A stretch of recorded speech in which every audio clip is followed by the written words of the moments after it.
It's my honor to introduce Rabbi Aliza Berk. Aliza is part of the Wesley Palms team and has been just a really tremendous asset to the chaplain team, to the staff, and to residents at Wesley Palms. And let me put on my glasses. Aliza, you recently wrote a blog for Rosh Hashanah, and you wrote about, in particular, forgiveness and renewal. Sorry, forgiveness and renewal. For those of us who are not Jewish, what significance does Rosh Hashanah have? And for the upcoming holidays, what message would you like to share? Thank you so much, Jill, and so nice to be with all of you this afternoon. It feels good to connect, even though it's virtually not in person.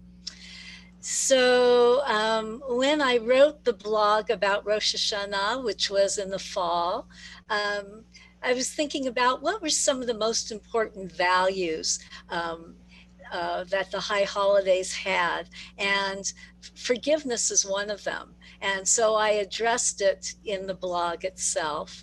But we are actually closer to the holiday of Hanukkah, because Hanukkah begins December 10th and goes to the 18th. It's an 8-day holiday, and it's called the Festival of Lights. In fact, I brought a Hanukkah menorah to share with you, a Chanukiah, it's called in Hebrew. And we light additional candles each night to celebrate the holiday. And, you know, one of the values of this holiday is the festival of freedom, fighting for freedom as a nation, but also I think about personal freedom and growth. Also, during time of darkness, the need for light, and not just in the winter, but also the challenges that we face during this time of pandemic, a true need for finding hope and light in our lives. And another way of doing that is through connection. So I had mentioned to Jen some of the creative things that we've been doing. One of the things that we do to try and connect residents with one another, we started a program called Neighbor to Neighbor. And in that program, we're having residents call one another to check in on each other, to see how they're doing. So they're creating this connection, which is so very important.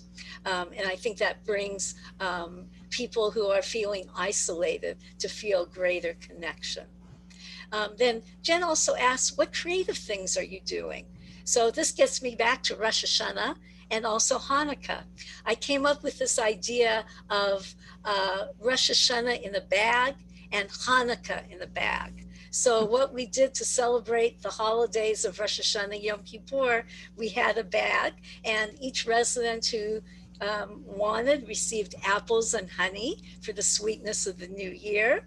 And we had these little honey containers, which were so nice. We had honey cake and also a card from a local synagogue wishing everyone a healthy, happy new year from their caring community.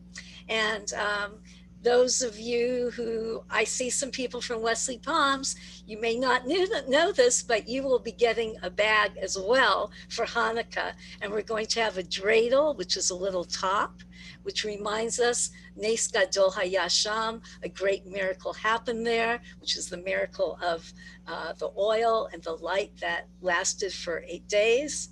And we're also going to have Hanukkah Gelt, which are these little chocolate candies that are in the shape of coins.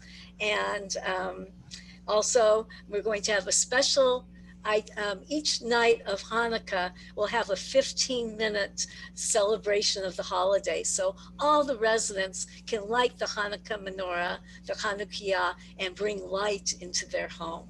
So you know, as a chaplain, my goal is to try and meet the spiritual needs of our residents. And we're doing that for those holidays, but also we had special program for Easter, and we have a special program coming up for Christmas as well. And we try and meet the religious and spiritual needs of all our residents to the best of our ability. Thank you.